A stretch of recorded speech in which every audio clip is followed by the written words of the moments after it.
Després d'un any de les eleccions municipals, a Reus de Prop Notícies hem volgut fer un balanç sobre el que ha estat aquest període amb alguns dels periodistes que segueixen l'actualitat política de la ciutat. Jo crec que ha estat un any marcat per l'herència socialista d'aquests 32 anys i per una política i una manera de fer molt concreta que l'actual govern sempre ha repudiat. En aquest cas hi ha hagut un soroll, jo crec que fins a cert punt innecessari, de temes i irregularitats que han anat sortint segurament moltes vegades des de les files del propi govern municipal, que ha hagut de netejar, entre cometes, tot el que creia que no estava ben fet dels anteriors governs. Però bé, jo crec que aquesta política una mica de neteja ha acabat perjudicant fins a cert punt la ciutat i hem tingut un any en què potser no s'ha parlat tant del futur de la ciutat, sinó del passat.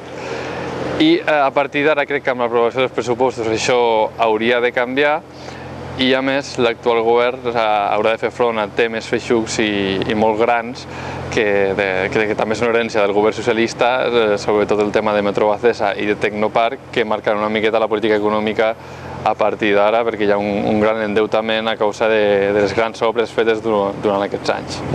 Fer una valoració del que ha estat aquest primer any a l'Ajuntament no resulta fàcil per totes les circumstàncies que hi ha hagut. Un govern que entra nou, després de molt de temps, d'un munt d'anys d'un govern d'un mateix color polític, llavors això dificulta que es pugui donar una nota numèrica al que ha estat la seva actuació. En primer lloc perquè just quan han entrat a govern ha estat complicat per la idiosincràsia del que ha estat fins ara la política aquí a Reus, molts temes, sobretot el tema de l'entramat d'Innova, coses que s'han de solucionar de manera imminent, com és el tema de l'hospital d'aquí a Reus, com és Metro Bacesa.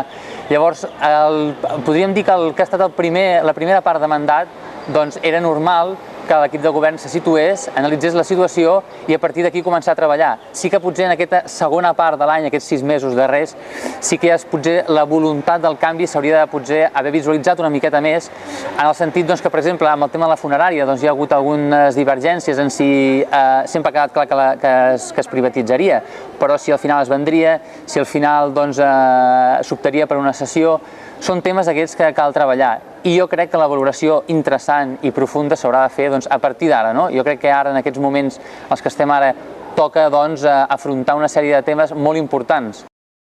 Que el govern de la ciutat de Reus tingui 16 regidors demostra que tenen una superioritat numèrica important, és a dir, tenen legitimitat per fer el que cregui convenient dintre els llindars que permet la llei, evidentment. Però sí que és cert que molts governs, el president Artur Mas ja li agradaria tenir la superioritat que té aquí, en aquest cas, l'alcalde Pellicer i l'alcaldessa Alegret. Llavors, a partir d'aquí, jo crec que s'ha estat treballant, evidentment, en un any, és que si no haguessin treballat s'hagués vist, perquè la ciutat s'hagués aturat. És cert que la ciutat no s'ha aturat.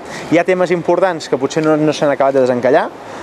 Podíem parlar de Metro Bacesa, podíem parlar de la funerària, malgrat aquest divendres es va acabar de desencallar.